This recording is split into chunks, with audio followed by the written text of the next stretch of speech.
College की journey के बाद फिर आपने एशियन गेम्स तक का सफर कैसे तय किया?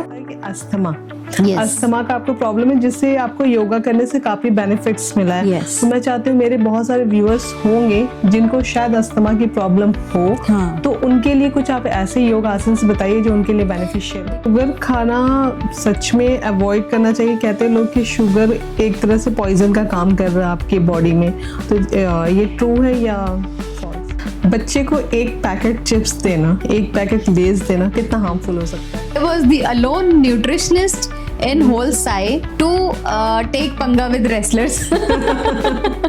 वरना किसी और की इतनी हिम्मत नहीं पड़ेगी रेसलर्स के साथ। टाइप के होते थे, क्यों होते? Is to become an athlete. Right. So जब अपना गोल उनको क्लियर है कि नहीं मुझे एथलीट ही बनना है, तो डेफिनेटली फिर उनको डिसिप्लिन में तो रहना पड़ेगा। इंडिया में डायबिटीज का जो प्रेवलेंस है वो बहुत इंक्रीज हो रहा है। राइट। बहुत सारी मुझे लगा बहुत बेनिफिट हुआ होगा क्योंकि आप योगा भी आप बता रहे हो और आप प्रॉपर फूड क्या खाना।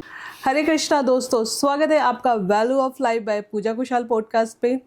हर बार हम आपके लिए कुछ ना कुछ इन्फॉर्मेटिव लाने की कोशिश करते हैं कि आपके लाइफ में कुछ वैल्यू ऐड हो सके। और आज हमारे साथ बहुत ही जानी मानी डाइटिशियन अंशु मलिक जी हमारे स्टूडियो में मौजूद है, जिनसे हम बहुत सारी बातें करेंगे और जो हमें हेल्दी रहने के बहुत सारे टिप्स भी देंगे। तो वीडियो में बने रहिए।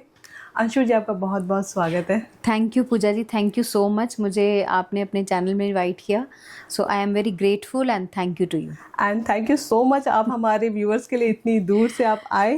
एंड मैं चाहती हूँ कि आप हमारे व्यूअर्स को कुछ अपने बारे में बताएं। ओके, मेरा नाम अंशु मलिक है। I am certified clinical and sports nutritionist. So मेरा इस फील्ड में मोर देन आप ये मानो कि 20 साल का एक्सपीरियंस रहा है into counselling only. And I love my job because ये मेरा पैशन भी है। और मैं ये मतलब मुझे अच्छा लगता है सबसे कनेक्ट करके, बात करके, और मेरे को सीखने को भी बहुत मिलता है जी। मैं एक और चीज़ कहना चाहूँगी कि जैसे हमारे प्रधानमंत्री श्री नरेंद्र मोदी जी ने एक अभियान चलाया है ओबेसिटी फ्री इंडिया का। So I am a part of that. और हम हर संडे एक्टिविटी करने के लिए, कुछ ना कुछ एक्टिविटी करने के लिए इनिशिएटिव लेते हैं। हमारा एनजीओ पीजीआई, चंडीगढ़ पीजीआई के साथ में कोलैबोरेशन में है, जिसका नाम है act for type 1 diabetes association. कि उसमें क्या करते हैं, हम जो भी हम अर्न करते हैं उसका कुछ पार्ट हम इस एनजीओ को डोनेट करते हैं, जिसमें कि टाइप 1 डायबिटिक जो बच्चे हैं जिनको डायबिटीज़ अर्ली स्टेज पे हो जाता है, उनका इंसुलिन के लिए उनको इंसुलिन्स प्रोवाइड करते हैं, उनको स्ट्रिप्स प्रोवाइड करते हैं, और उनको ओवरऑल फ्री ऑफ कॉस्ट ये सब चीज़ें हम देते थ्रू दी एनजीओ। क्योंकि बहुत सारी चीज़ें ऐसी हैं, कुछ अंडर प्रिविलेज कह लो या बहुत पुअर ऐसे पेरेंट्स हैं जो इंसुलिन भी अफोर्ड नहीं कर पाते। बहुत अच्छा काम कर रही हैं या जो कि न्यूट्रिशन की जर्नी कैसे स्टार्ट हुई?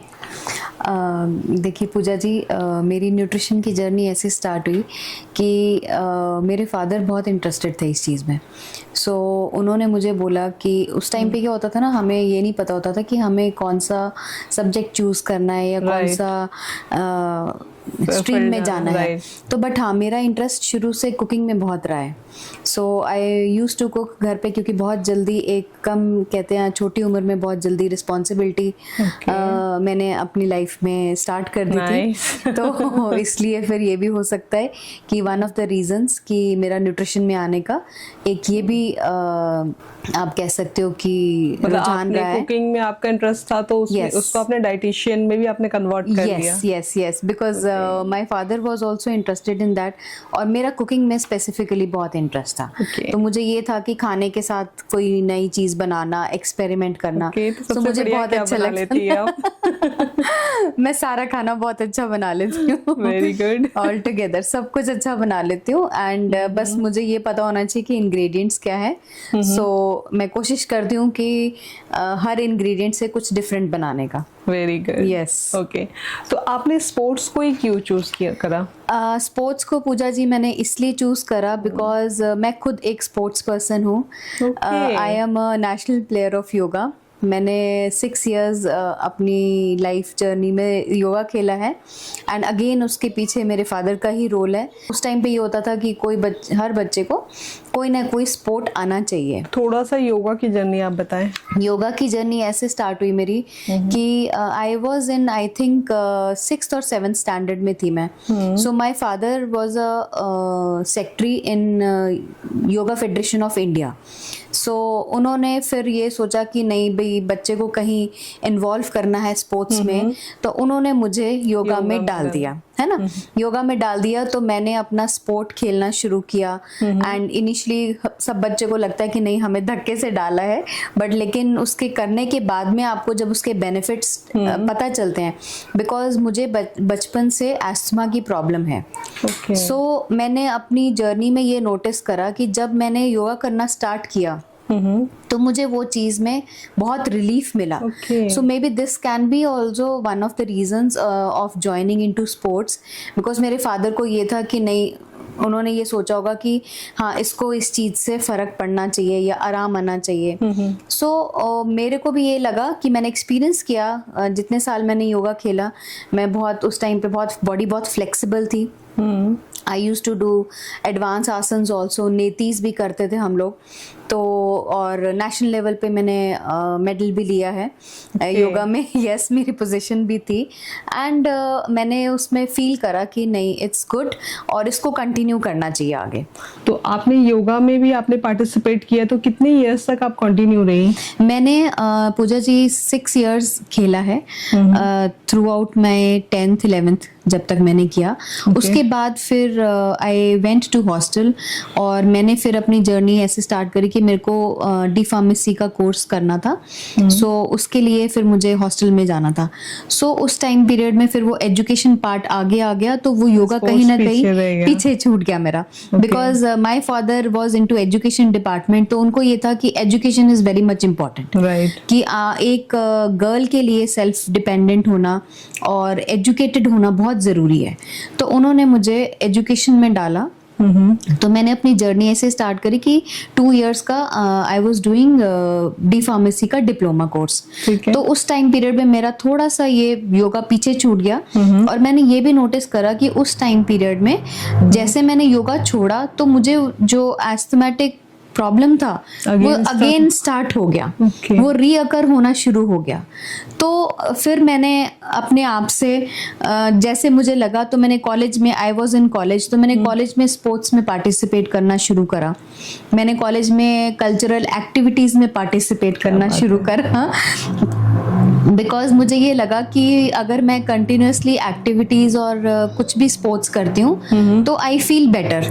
मुझे एक्टिविटीज होते रहेंगे, आप फिट रहोगे। यस यस एंड वो चीज मेरे लंग्स को भी कह सकते हो आप कहीं ना कहीं इम्प्रूव कर रही थी। So this was the way कि मैंने अपना इसको कंटिन्यूअस रखा ऑन एंड ऑफ। और फिर after completing my graduation, then I did my post graduation in foods and nutrition specifically। तो मैंने जब अपना पोस्ट ग्रेजुएशन कंप्लीट किया तो उसके बाद में मेरे को लगा कि फिर अगेन पढ़ाई का प्रेशर हो गया, तो फिर बीच में कहीं ना कहीं वो चीज़ छूट गई। बैलेंस कर पाना मुश्किल हो रहा था एंड देन मैंने उसको दोबारा से बैलेंस करने के लिए मैंने फिर कोई ना कोई activity, I started playing table tennis. बहाने आपने ढूंढ लिए। मैंने यस अपने आप को किसी ना किसी तरीके से एक्टिव रखने के बहाने मैंने ढूंढ लिए, तो मैंने फिर टेबल टेनिस खेलना शुरू कर दिया। सो कॉलेज में हमारे मैचेस होते थे, कॉलेज में हमारे कल्चरल इवेंट्स होते थे, तो मैं उसमें डांसिंग का मुझे बहुत शौक है, म्यूजिक मुझे अच्छा लगता है, तो मैंने फिर उस चीज को म्यूजिक में और डांस में चेंज कर लिया। सो मैंने पार्टिसिपेट करना शुरू करा in each and every event of my college और मैं स्टेज पे अप फ्रंट में रहती थी, बिकॉज स्टार्टिंग से ही ये कह लो बाय नेचर या कह लो कि बाय बर्थ थोड़ा एनर्जेटिक हूँ मैं अपने घर में। वो तो मुझे फील हो रहा है। हाँ, तो मेरे को वो चीज़ लगती थी कि नहीं मेरे को ये करना है एंड मैं उसको फिर कंटिन्यू करा बाय एनी हाउ। फिर मुझे चांस मिला योगा में ही as a referee role play करने का, एंड एज अ कोच मुझे वो ऑफर हुआ कि अब आप इस लेवल पे पहुंच गए हो कि अब आपको एज अ कोच अनाउंस मतलब नियुक्त किया जाता है, हाँ, अपॉइंट किया जाता है। तो फिर मैंने कहा ठीक है, नो वरीज।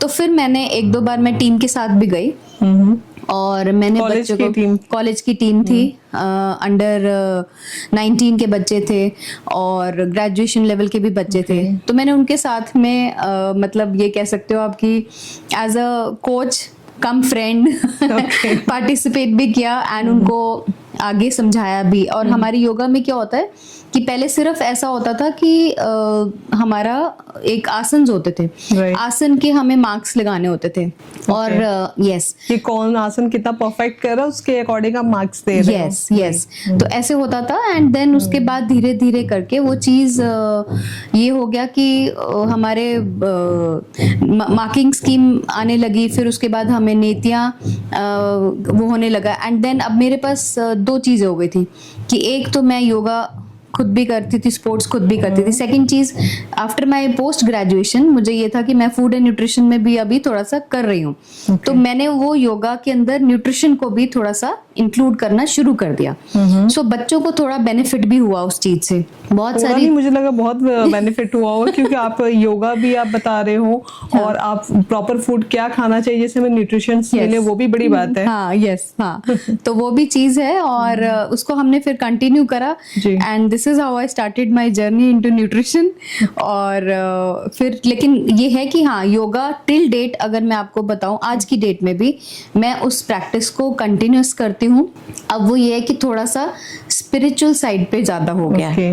मेरे माइंड में दो क्वेश्चंस आ रहे हैं कि ये कॉलेज की जर्नी के बाद फिर आपने एशियन गेम्स तक का सफर कैसे तय किया, और दूसरा मैं ये पूछना चाहती हूँ कि आपने बताया कि अस्थमा, अस्थमा का आपको प्रॉब्लम है जिससे आपको योगा करने से काफी बेनिफिट्स मिला है। तो मैं चाहती हूँ मेरे बहुत सारे व्यूअर्स होंगे जिनको शायद अस्थमा की प्रॉब्लम हो, तो उनके लिए कुछ आप ऐसे योग आसन बताइए जो उनके लिए बेनिफिशियल हो। देखो मैं, हाँ, थैंक यू पूजा जी, आपने ये क्वेश्चन पुट अप किया। मैं अपने पर्सनल एक्सपीरियंस से आपको ये बताऊंगी कि अस्थमा के लिए breathing is the best exercises, क्योंकि जितना आप अपनी बॉडी के साथ प्ले करोगे, ये बॉडी का रिएक्शन देखोगे, उतना ही आप उस चीज को समझ पाओगे। और योगा के अंदर अस्थमा के लिए एक तो आपकी नेतियां बहुत काम करती है, जल नेति हो गई, वो आपको हेल्प करती है। जल नेति क्या होती है? जल नेति होती है कि एक लोटा होता है with a pipe around it, और उसके साथ में हम क्या करते हैं, पानी को इधर से इधर डालते हैं, वाइस वर्सा करते हैं। बेसिकली क्या है कि हम अपनी बॉडी का बैलेंस कर रहे हैं।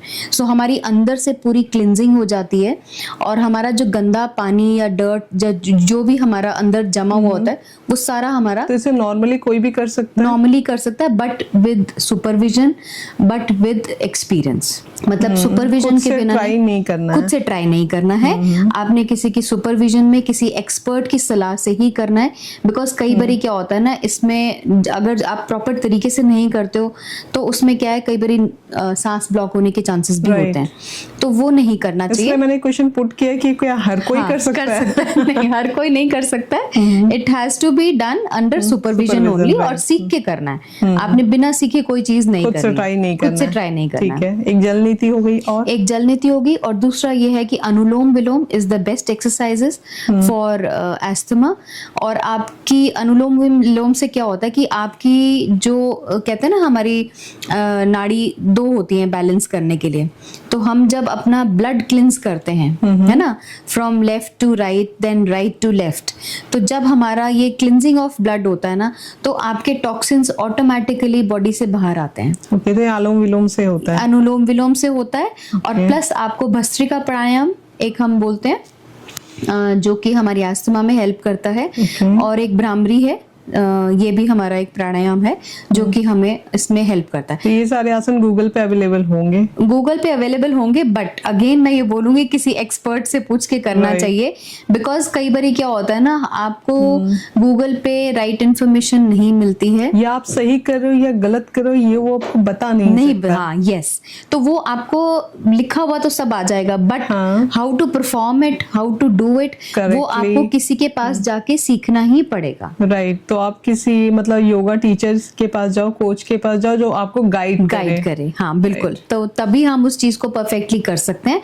एंड सबसे ऊपर जो चीज है ना, आप डेली अपना 30 to 40 मिनट्स ऑफ वॉकिंग, आपका हार्ट रेट इंक्रीज होना चाहिए।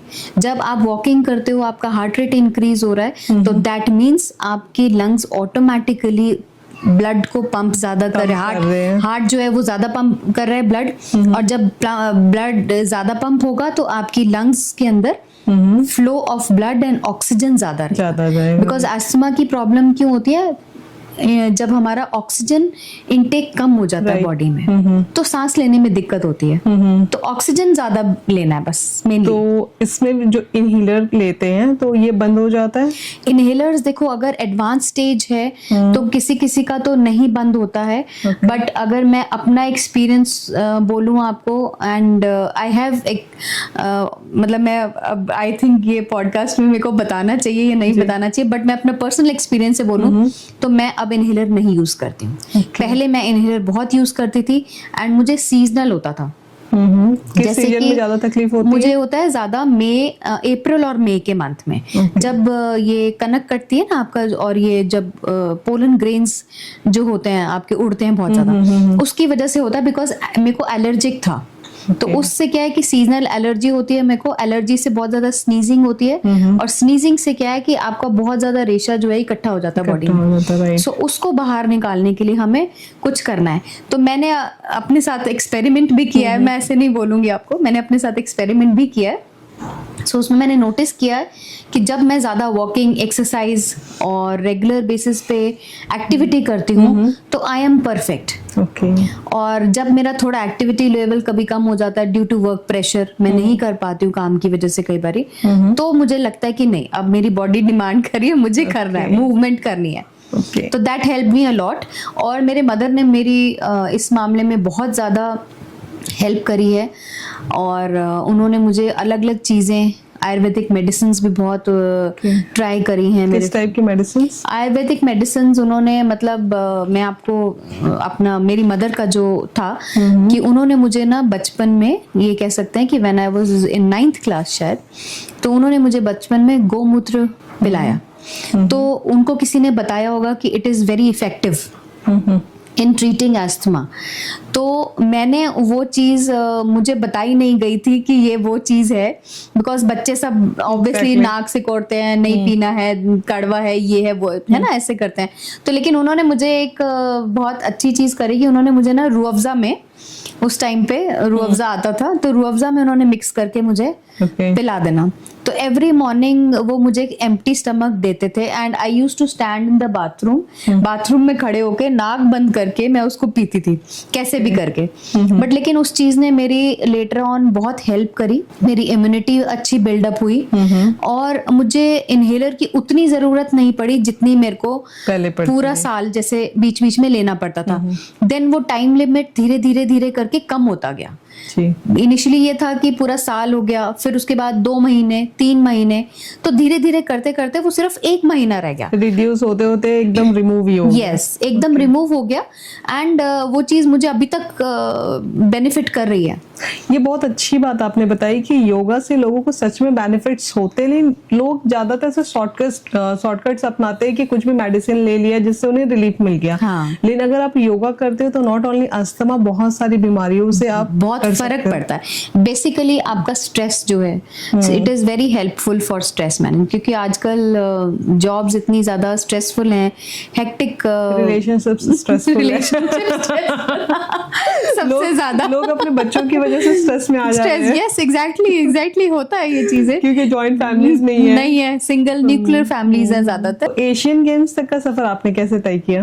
पूजा जी देखो, मैं ये बताऊंगी कि जब मैंने अपना पोस्ट ग्रेजुएशन कंप्लीट किया, सो तब हम चंडीगढ़ में थे, शुरू से ही हम चंडीगढ़ में रहे हैं। तो मैंने चंडीगढ़ में बहुत जॉब्स करी, मैंने पीजीआई में भी जॉब किया, मैंने 32 हॉस्पिटल में भी जॉब किया है, देन मैंने चंडीगढ़ में जिम्स में भी जॉब किया है, क्योंकि at that time I was very energetic, है ना, और मुझे ये था कि नहीं, मुझे मतलब माय स्टडी कह लो या मेरा जो अभी प्रोफाइल है, that is my passion till date. 100% देने की चाह होती है कि नहीं मुझे अपने काम में 100% देना है। सो मैंने वो अपना 100% हर जगह में दिया है जहाँ पे भी मैं गई हूँ।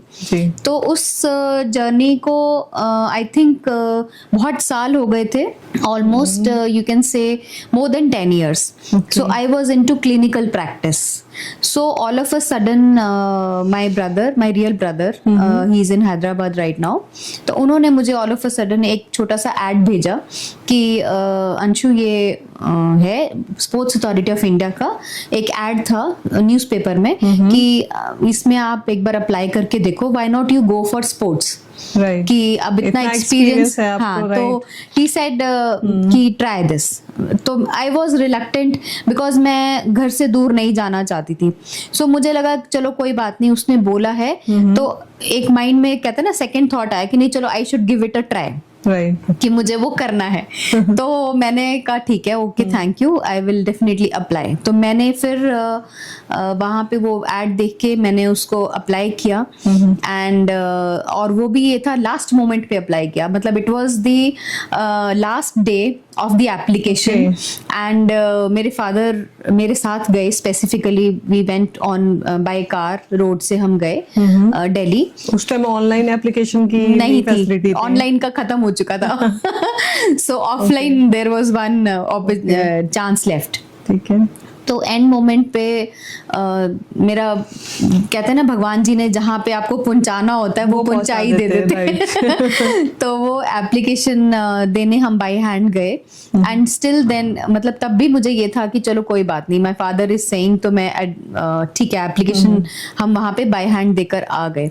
तो मुझे तब भी नहीं था कि हाँ मेरा नंबर आएगा या I will be the selected candidate out of that. तो हम लोग वापस आ गए। आई was very cool, I was continuing my own job. मैं जो कर रही थी मैं उसमें अपना इजीली कर रही थी। ऑल ऑफ अ सडन मेरे मेल में मैंने चेक किया कि मेरा इंटरव्यू कॉल आ गया from sports authority of India. Interview call आ गया। तो जब इंटरव्यू के लिए कॉल आ गया तो मुझे फिर टेंशन हो गई कि अब मुझे इंटरव्यू के लिए जाना पड़ेगा। और देन अगेन पापा को मैंने बोला, तो देन ही सेड ओके कोई बात नहीं। He was very confident because he knew that कि नहीं she can do it. So he is my biggest supporter और बहुत है ना, मुझे सपोर्ट बहुत करते हैं, बूस्ट अप बहुत करते हैं वो। तो मैंने फिर बोला, मैंने कि ठीक है पापा चलो इंटरव्यू के लिए जाना है, तो हम लोग इंटरव्यू देकर आते हैं। Again we went by car, Delhi गए, इंटरव्यू देकर आए एंड इंटरव्यू में भी same day I think there were around 252 candidates रफली जो मुझे याद है, और उसमें से उन्होंने सिर्फ 15 कैंडिडेट्स सिलेक्ट करने थे। सो मुझे ये तब भी आई वाज नहीं, मैंने कहा कहाँ मेरा सिलेक्शन हो जाएगा इतने 15 लोगों के उसमें। तो 250 लोग हैं इंटरव्यू के लिए एंड सबका इंटरव्यू हो गया। जब मेरा टर्न आया अराउंड इवनिंग 4 o'clock, बिकॉज हम लोग मॉर्निंग से गए हुए थे। 4 o'clock मेरा इंटरव्यू का टर्न आया and round the table I was nervous. Obviously जब इंटरव्यू देते तो सभी नर्वस होते हैं ना, तो सेम पैटर्न मेरे साथ भी था। तो वहाँ पे टेबल पे कम से कम 9 या 10 लोग बैठे हुए थे और I was the alone in that room. तो मुझे लगा जल्दी फ्री करके मुझे बाहर भेज देंगे। एक्सपीरियंस था, क्या क्वेश्चंस थे उनके? उसमें ये था पूजा जी की मेरा इंटरव्यू चला ऑलमोस्ट मोर देन 10 मिनट्स। मतलब 10 मिनट से भी ज़्यादा इंटरव्यू का टाइम पीरियड था मेरा। एंड उसमें उन्होंने मुझे बेसिक क्वेश्चंस पूछे रिलेटेड टू डाइट कि हाँ जी आप आर्चरी में, और हाँ सबसे बड़ी बात ये उन्होंने मेरे से आर्चरी में पूछा कि फोकस करने के लिए आपको क्या करना पड़ेगा।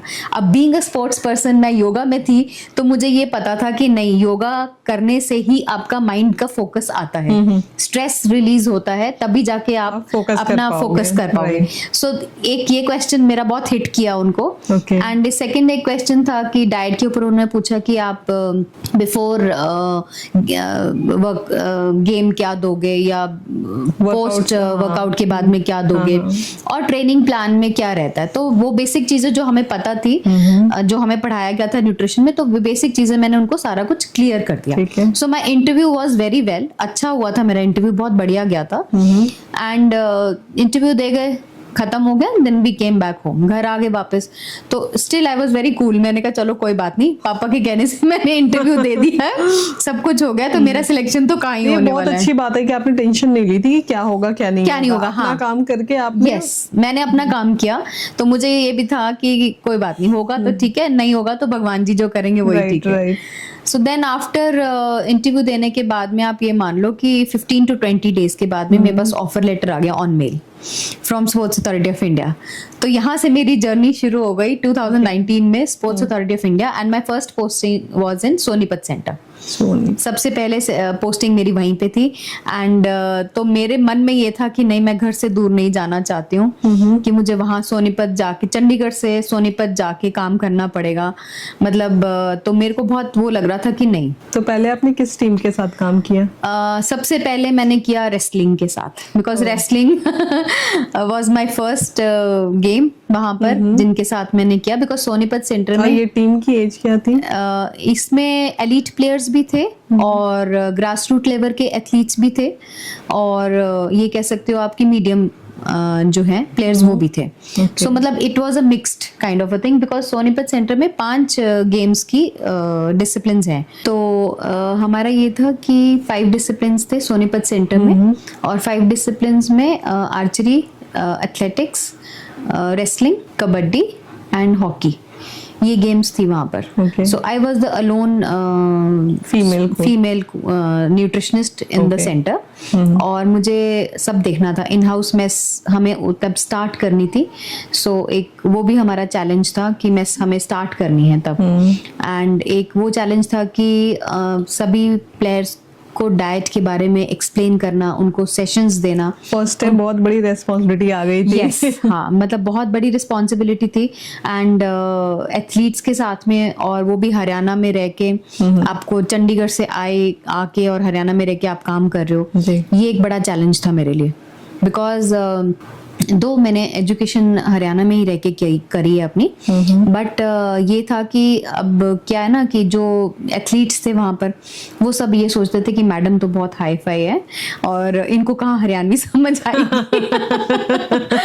तो मैम को हम कुछ भी बोल के कुछ भी कर सकते हैं। बट लेकिन ऐसा नहीं था, बिकॉज कुछ ऐसा इंसिडेंट हुआ था? हाँ, मतलब ऐसा था कि मेरे को समझ आता था पूरा, Haryanvi language I could understand, मैं समझ पाती थी, और हाँ, मैं बोल नहीं पाती थी प्रॉपरली, बट मैं रिस्पॉन्ड करती थी उनको हिंदी में।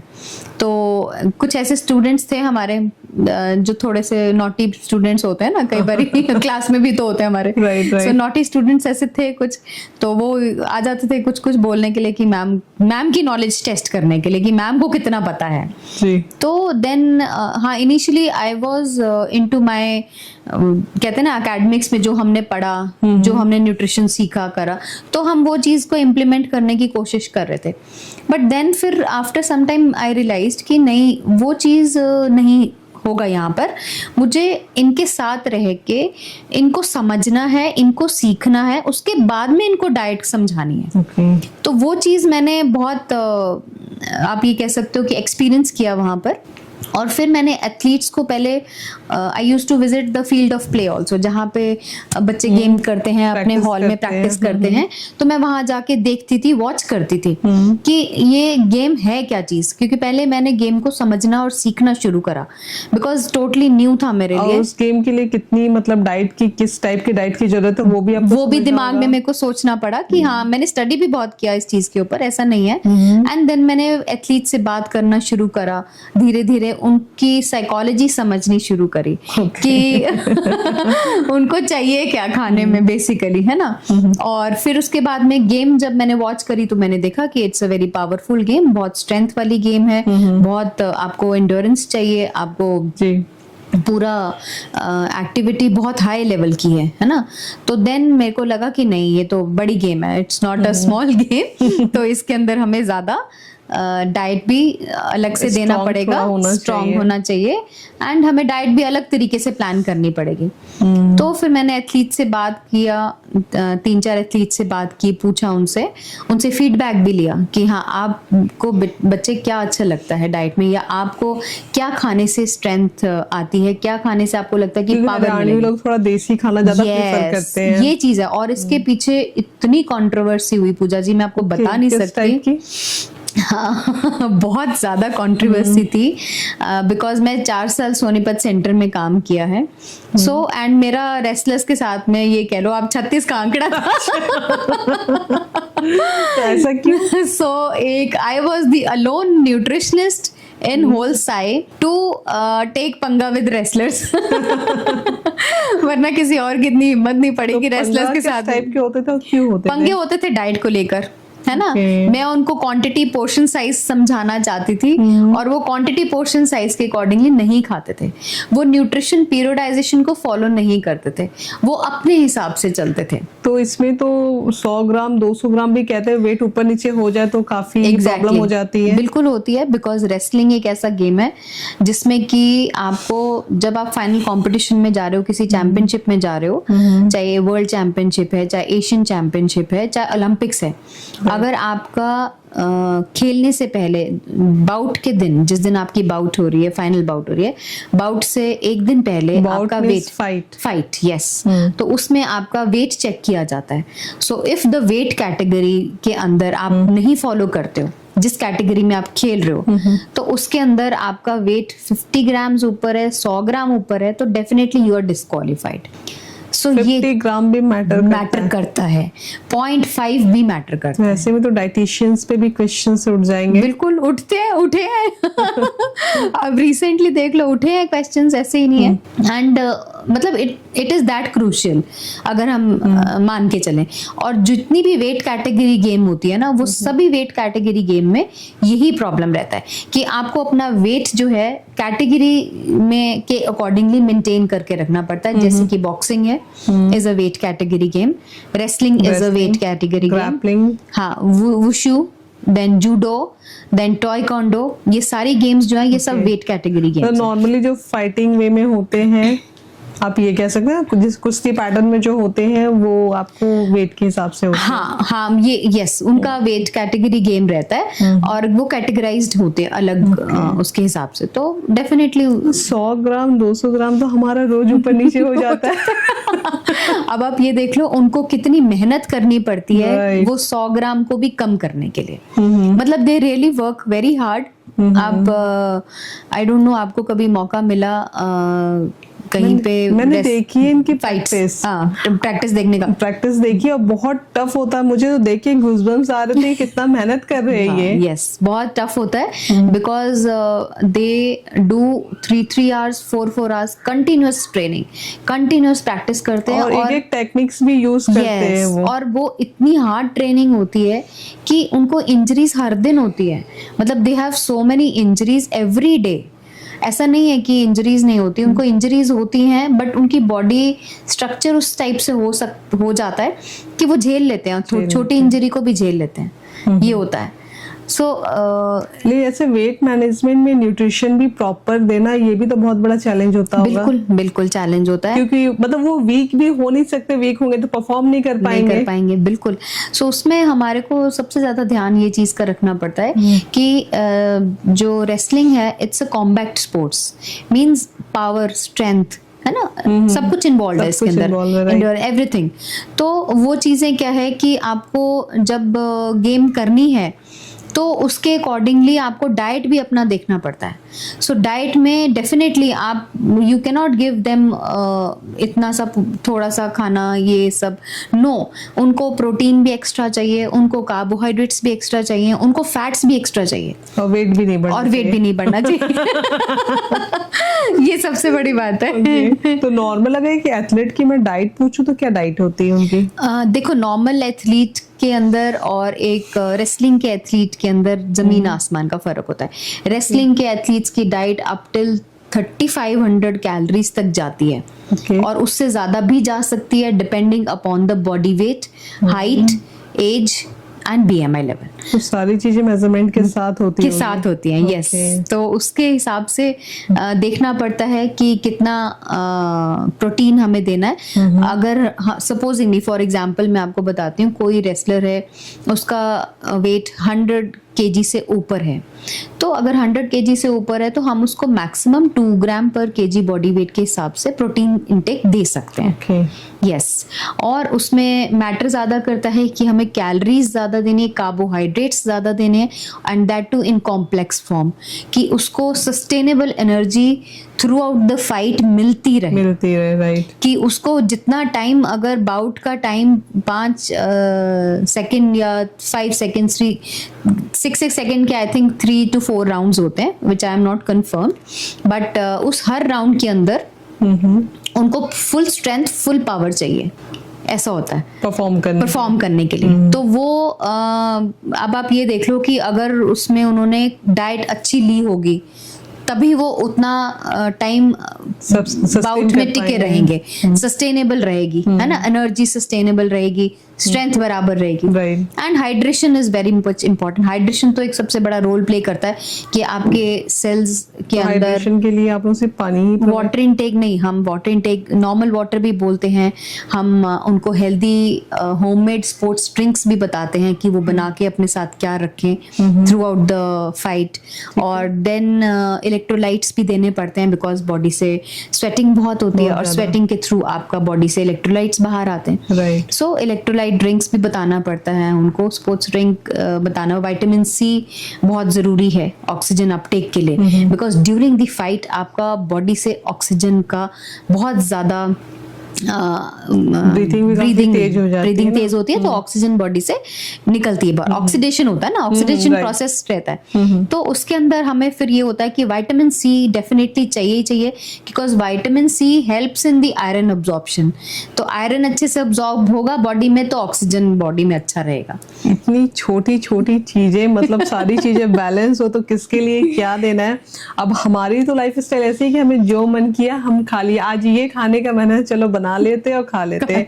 तो एक एथलीट की लाइफ भी इतनी इजी नहीं है। It is not at all easy, बहुत डिफिकल्ट है, और एथलीट्स के साथ में डील करना डिफिकल्ट भी है, लेकिन यू एंजॉय। तो कभी वो चीट मील भी करते हैं? बिल्कुल करते हैं, बिल्कुल करते हैं। तो पता कैसे चलता है? चीट मील करते हैं क्योंकि फिर then we have to monitor their diet, उनकी डाइट मॉनिटर करनी पड़ती है, पूछना पड़ता है, उनको सेशंस के लिए बुलाना पड़ता है, फॉलोअप्स करने पड़ते हैं रेगुलरली कि हाँ आपको डाइट में कोई दिक्कत तो नहीं आ रही है, या उनका डाइट। एंड हम यूजुअली मॉनिटर कैसे करते हैं कि we use to visit the mess area जहाँ बच्चे खाना खाते हैं। सो वहां जाके मतलब रेड मानना आप कह सकते हो, सरप्राइज चेक। सो वो सरप्राइज चेक रहता है कि उसमें देखना पड़ता है कि बच्चे क्या खा रहे, तो वहां पे पकड़ी जाती है उनकी चोरी कि अगर सपोजिंगली प्लान में लिखा है कि गुलाब जामुन नहीं खाने और मेस में वो 4-4 गुलाब जामुन खा रहे हैं तो फिर गड़बड़ है। बहुत बहुत गलत। तो मॉनिटरिंग जो है इट्स मतलब ऐसा नहीं मैं कह सकती डिफिकल्ट है, but up till some extent करना पड़ता है। Yes, because since it's तो कभी थोड़ा सा आपको तरस नहीं आता कि बहुत गलत हो रहा है इनके साथ? आता है, बहुत आता है तरस, बट लेकिन फिर ये लगता है कि नहीं, their only goal is to become an athlete. So जब अपना गोल उनको क्लियर है कि नहीं मुझे एथलीट ही बनना है, तो डेफिनेटली फिर उनको डिसिप्लिन में तो रहना पड़ेगा। आपको कोई भी चीज अचीव करने के लिए पहला तो डिसिप्लिन फॉलो करना पड़ेगा, सैक्रिफाइस किसी न किसी वे में आपको करना पड़ता है। बिल्कुल एग्जैक्टली तो वो चीज है कि डिसिप्लिन में तो रहना। एंड स्पोर्ट्स पर्सन जितने भी हैं सबको ये है कि हर उसमें डिसिप्लिन में तो रहना पड़ता है स्पोर्ट्स पर्सन को। तो थोड़ा सा नॉर्मल लोगों पे आते हैं जो हम जैसे लोग हैं, हाँ, है ना, तो डाइट को लेके काफी कंफ्यूजन होता है। तो बैलेंस डाइट क्या होती है? देखो पूजा जी, बैलेंस डाइट वो होती है जिसमें हम सभी न्यूट्रिएंट्स को इक्वल क्वांटिटी में कंज्यूम करते हैं इन अ डेज डाइट। ठीक है, जैसे कि हमारे पूरे दिन की डाइट में सभी फूड ग्रुप के न्यूट्रिएंट्स प्रेजेंट होने चाहिए। जैसे for example 1 serving of fruit, 1 serving of vegetable, 1 serving आपका पल्सेस और दाल का हो गया, देन प्रोटीन का हो गया, देन फाइबर हो गया, एंड वाटर इनटेक हो गया.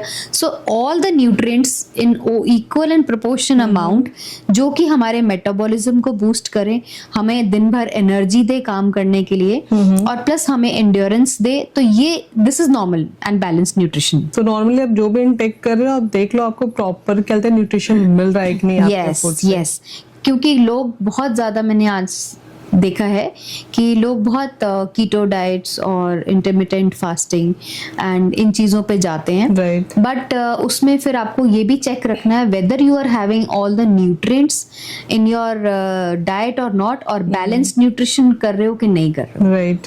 ये चीज बहुत इंटरमिटेंट फास्टिंग तो आजकल बहुत ही नॉर्मल हो गया है, लोग कर रहे हैं. ये एक बहुत अपकमिंग टॉपिक है, तो आई थिंक इसके ऊपर हम बहुत डिटेल में जा सकते हैं, but some other day. Okay. तो शुगर खाना सच में अवॉइड करना चाहिए. कहते हैं लोग कि शुगर एक तरह से पॉइजन का काम कर रहा है आपकी बॉडी में, तो ये ट्रू है या फॉल्स? देखो मैं ये बोलूंगी पूजा जी कि शुगर खाना नुकसानदायक ऐसा नहीं है अगर आप उसको वर्कआउट कर रहे हो. If you are doing your physical activity on routine basis, तो शुगर खाना नुकसान नहीं देता है. अगर आप एक्टिविटी नहीं कर रहे हो, आपका सेडेंटरी लाइफस्टाइल है और आपकी सिटिंग जॉब है 9 घंटे 12 घंटे की, and then you are eating your sugar, मीठा खा रहे हो, ओवर कंज्यूम कर रहे हो, तो डेफिनेटली आपको हार्म करेगा ना.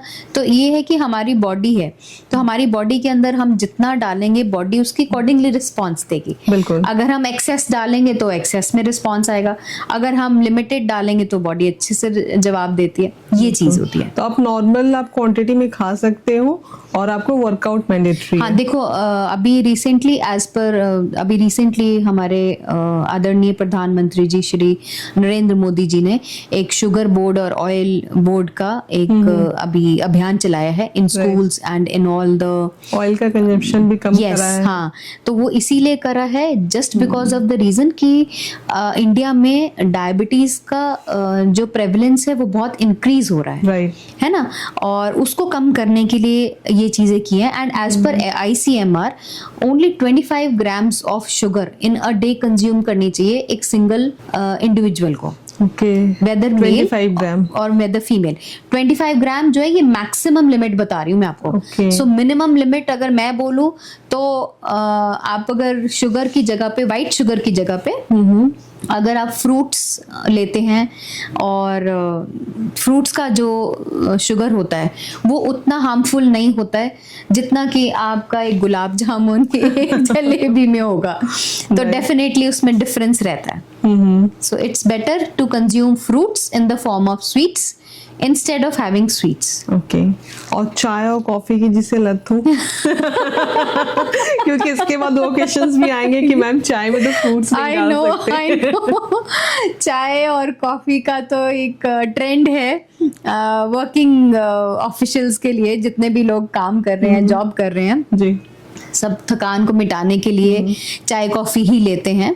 तो ये एक मुझे जो लगता है from my perspective, I don't know, सबका अपना अपना पर्सपेक्टिव होता है. मैं अपने पर्सपेक्टिव से बता रही हूँ कि चाय coffee is just your mind set.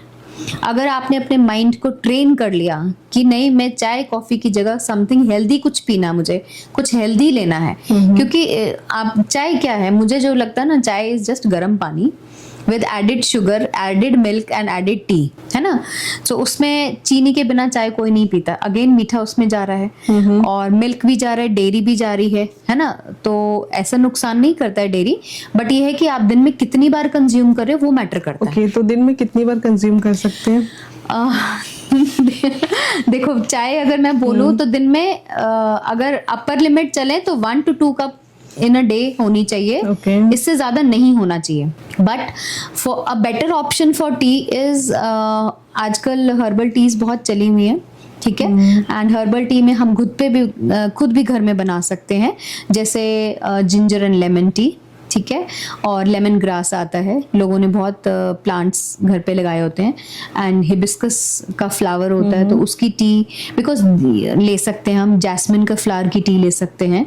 Then we can take ये लैवेंडर फ्लावर की टी, ब्लू टी जो है. These are all rich in antioxidants. तो ये सारी टीज लोग घर पे बनाते हैं? नॉट ऑल, बट कुछ लोग, ओके मतलब ये कह सकते हो आपकी 1% 2%, यस, वेरी बहुत लेस, कम लोग, बहुत कम लोग सब नहीं बनाते, यूजली सब चाय पीना पसंद करते हैं, बट मैं ये सजेस्ट करना चाहूंगी सबको कि एंटीऑक्सीडेंट रिच टी लेना इसलिए बेनिफिट रहता है कि वो आपकी बॉडी से फ्री रेडिकल्स को खत्म करता है, रिमूव करता है। जब फ्री रेडिकल्स आपकी बॉडी से रिमूव हो गए तो आपकी बॉडी से टॉक्सिन्स ऑटोमेटिकली बाहर चले गए, तो टॉक्सिन्स बाहर चले गए, आपका मेटाबॉलिज्म बूस्ट हो गया, मेटाबॉलिज्म बूस्ट हुआ तो आपका ऑटोमेटिकली वेट लॉस होना ही होना है। So this is the reason behind taking a healthy thing. बहुत लोग राइस को तो डे में भी खाना अवॉइड करते हैं और नाइट में तो बहुत लोग बोलते हैं कि नाइट में तो राइस बिल्कुल भी नहीं खाना चाहिए, तो ये आप बताएं खाना चाहिए या नहीं खाना चाहिए? देखो उसमें ये है कि राइस का मैं ये नहीं बोलूंगी कि आप डे में खाएं या नाइट में खाएं। हाँ, देयर आर टू पर्सपेक्टिव्स, एक तो हम नॉर्मल इंडिविजुअल की बात कर रहे हैं और एक हम बात कर रहे हैं एथलीट्स की। सो एथलीट्स तो definitely they need rice, because rice में कार्बोहाइड्रेट्स होते हैं विच इज इजीली डाइजेस्टेबल और उनको सस्टेनेबल एनर्जी मिलती है। सो एथलीट्स को दोनों टाइम राइस लेना चाहिए विच इज इजीली डाइजेस्टेबल, है ना। और जो नॉर्मल पर्सन्स हैं, हर पर्सन की बॉडी का खुद का रिस्पॉन्स होता है। अब किसी को राइस खाने से स्वेलिंग हो जाती है, किसी को राइस नहीं सूट करते in the dinner, in the night, तो वो हर एक अपनी बॉडी के रिस्पॉन्स के अकॉर्डिंगली आप उस चीज को, रात में लहसुन सूट नहीं करता है, हाँ नहीं करता है, तो हर एक को अपनी बॉडी का रिस्पॉन्स देख के देन यू कैन डिसाइड कि आपको दिन में खाने हैं या रात में खाने। नहीं, बहुत लोगों का कहना होता है कि रात में चावल खाने से या चावल खाने मात्र से भी इंसान मोटे होते हैं। नो ऐसा नहीं है, अगर आप एक्टिविटी नहीं करोगे तो आप मोटे हो जाओगे। इसमें चावल का कोई रोल चावल का कोई रोल नहीं है, लोगों ने चावल को यूं ही बना क्योंकि अगर आप एक्टिविटी नहीं कर रहे हो इतना खाना खाने के बाद भी, देन डेफिनेटली आप you are going to put on weight, right, है ना। और अगर आप नहीं एक्टिविटी कर रहे हो, चावल खा रहे हो, तो कोई दिक्कत ही नहीं है। ब्लेम तो किसी को डालना है, किसी को डालना है। यस, वो एक अलग चीज है। ओके, तो लोग डाइट और वेट लॉस में ज्यादा मतलब क्या ऐसी गलतियां जो करते हैं? देखो पूजा जी, मैं ये बोलूंगी डाइट का मतलब ये होता है कि अ हेल्दी बैलेंस्ड न्यूट्रिशन, ठीक है, जो हम सारी चीजें आपके बॉडी की जो नीड है उसके अकॉर्डिंग आप ले रहे हो, कंज्यूम कर रहे हो as per your requirement, right. और वेट लॉस एक ऐसी चीज है कि आपको एक डिजीज कंडीशन है, सपोजिंगली जैसे किसी को थायराइड है, किसी को पीसीओएस है, किसी को पीसीओडी है ना, और देन इसके अलावा किसी को हेल्थ इश्यूज हैं, तो वो हेल्थ इश्यू में क्या होता है, आपका मेटाबॉलिज्म स्लो हो जाता है, राइट। सो जब आपका मेटाबॉलिज्म स्लो हो जाता है तो आपका वेट लॉस होना बंद हो जाता है, और it is all again about lifestyle, right, है ना। अगर आप अपना लाइफस्टाइल ठीक कर लेते हो, खाने पीने का टाइमिंग्स के साथ में पोर्शन साइज कंट्रोल करके, तो डेफिनेटली आपका मेटाबॉलिज्म बूस्ट हो जाएगा, आपका वेट लॉस होना शुरू हो जाएगा। बैठे बैठे कुछ खाने से बेटर है थोड़ा सा वर्कआउट कर लो। यस, मतलब मैं ये बोलना चाहूंगी सबको, जो लोग भी हमें देख रहे हैं या सुन रहे हैं, कि आपको अपने दिन में कम से कम 15 से 20 मिनट कोई भी एक्टिविटी करनी जरूरी है। चाहे आप अपनी, इट इज नॉट नेसेसरी कि आप जिम में ही जाके एक्टिविटी करें, आप घर में भी कर सकते हैं। आपको डांस अच्छा लगता है तो आप डांसिंग कर सकते हैं, आप के घर के सामने पार्क है, सोसाइटी में कोई पार्क है, तो आप अपना पार्क में जाके, आपको अपने बॉडी के सारे मसल्स को एक्टिव करना है। आपको बेसिकली अपना हार्ट रेट इंक्रीज करना है, दिन में एक बार जरूर करना है, कम से कम 15 मिनट, 20 मिनट, 25 मिनट, जितना टाइम आपकी बॉडी आपको अलाउ करे। बिल्कुल। तो अगर आपने वो चीज कर लिया तो definitely you will attain your desired results, right. So ये डाइट के दौरान, जैसे मैंने पूछा था, लोग क्या गलतियां कर रहे हैं डाइट के दौरान? देखो, आपके पास बहुत सारे पेशेंट आते होंगे। मेरे पास पेशेंट्स भी आते हैं पूजा जी, एथलीट्स भी आते हैं, मेरे पास बहुत सारी एंडलेस क्वेरीज आती हैं। सो उसमें ये गलती, मैं चाहती हूँ एक आप फनी आप शेयर करो और एक सीरियस शेयर करो, दोनों। ठीक है। देखो, डाइट के दौरान में दो चीजें होती हैं, एक तो हम हेल्दी तरीके से वेट लॉस करते हैं, एक होता है कि ठीक है हमने चलते फिरते अपना वेट लॉस कर लिया, है ना। तो डाइट में हम दो चीजें हैं कि एक तो ये भी होता है कि क्लाइंट्स बोलते हैं जो खुद से बहुत सीरियस होते हैं, जिनकी विल पावर स्ट्रांग होती है और वो करना चाहते हैं कि मुझे करना है, तो वेट लॉस जिन्होंने करना है वो तो strictly to the point follow करते हैं डाइट और वो अचीव भी कर लेते हैं, क्योंकि उनको खुद से पता है कि नहीं, I want to stay healthy और मुझे हेल्दी रह के अपना अच्छी लाइफ जीनी है, हेल्दी लाइफस्टाइल लेना है। एक होते हैं क्लाइंट्स जो ये बोलते हैं कि आप डाइट तो मैम मेरी मर्जी से दे दो मुझे मतलब उसमें चाउमीन भी डाल देना, उसमें मोमोज भी ऐड कर देना, जंक फूड ऐड कर देना, लेकिन एक दिन 2 दिन तो खाने दो तो वो चीज हो जाती है उसमें। फिर ठीक है, मैं ये नहीं कहती कि नहीं खाना है, बट आपको चॉइस ये देखनी है कि आप बाहर जाके हेल्दी क्या खा रहे हो, है ना। आप खा सकते हो, ऐसा नहीं है कि आप बाहर जाके नहीं खा सकते हो, बिकॉज आफ्टर ऑल हम सब ह्यूमन बीइंग्स हैं। या आप कितने टाइम उसे खा रहे हो, yes, कितना टाइम खा रहे हो ये मैटर करता है, क्वांटिटी में खा रहे हो एग्जैक्टली। तो उसमें ये होता है कि आप कभी हफ्ते में एक बार गए हो बाहर, 15 दिन में एक बार गए हो, it is okay, it is permissible. लोगों को कई बार होता है ना कि रोज शाम में बाहर का खाना है, हाँ, ये हार्मफुल होता है। और उसमें ये है कि आप डेली रूटीन में वो चीज कर रहे हो, वो ठीक नहीं है। उसको कम से कम आप लिमिटेड अमाउंट में रखो, वंस इन अ मंथ हो गया, इट इज ओके, जिससे कि आपका मेटाबॉलिज्म उतना खराब नहीं होगा। अगर आपने उसको डेली कंज्यूम करना है, रोज रात को आपने डिनर पे बाहर ही जाना है, रोज पार्टीज हो रही हैं आपकी, डेली आप बाहर खाना खा रहे हो, तो डेफिनेटली आपको ये नहीं पता कि वो किस टाइप का ऑयल यूज कर रहे हैं, आपको ये नहीं पता वो किस टाइप की फ्रेश खाना है, नहीं खाना है फ्रेश, चाहे आप कितने हेल्दी से हेल्दी रेस्टोरेंट में चले जाओ, बट किस तरीके से बन के आ रहा है आपको नहीं पता चलेगा, है ना। तो उसके अंदर सॉल्ट कंटेंट भी हाई रहता है, शुगर कंटेंट, ऑयल कंटेंट, हर चीज हाई रहती है। तो वो आप एक बार भी अगर खाओगे डिनर में हेल्दी खाना, मतलब बाहर का पार्टी का फूड जो भी, तो हेल्दी दिखता है बट होता अनहेल्दी है। तो डेफिनेटली आपने एक दिन खाया, आप उसको हफ्ता लगा लो वर्कआउट करके, उसको कम नहीं कर सकते, इट इज दैट डिफिकल्ट। तो इसलिए आप पोर्शन साइज कंट्रोल करके खाएं और कोशिश ये करें कि हेल्दी ऑप्शंस आजकल बहुत हैं।